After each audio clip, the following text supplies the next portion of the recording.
Hi guys, and welcome to this week's video tutorial. This will be part number 3 from chapter 9, section 7, which discusses a sequential sacrifice.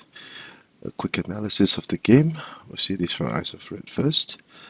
All colors would have similar material. Red would have 2 chariots, 1 horse, 2 cannons.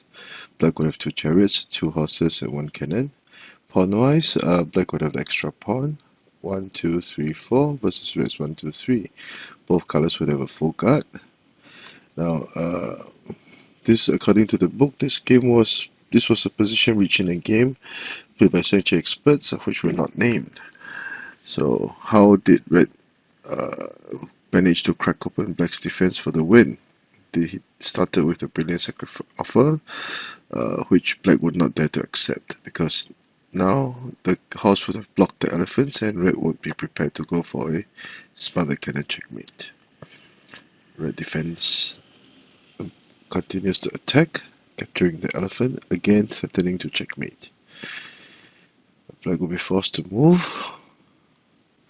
Red attacks the center again. Black tries to buy some time, threatening to take out the red cannon. Check. And now, after capturing the black pawn, red will be prepared to checkmate with the crown and checkmate, r5 plus 3. Black captures the cannon, but it will be too late.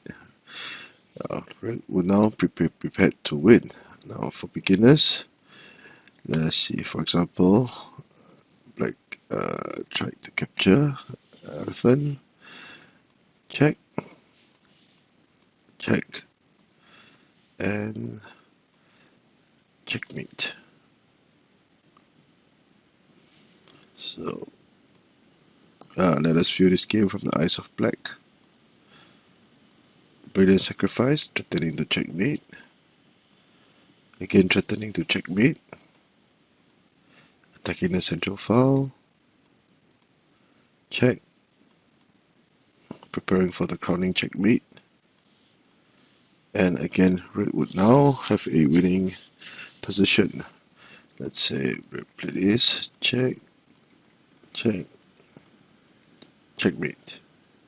So I hope you've enjoyed this very short but exciting example. If you like the work that I've been doing, please do subscribe to my channel and give me a thumbs up. Thank you.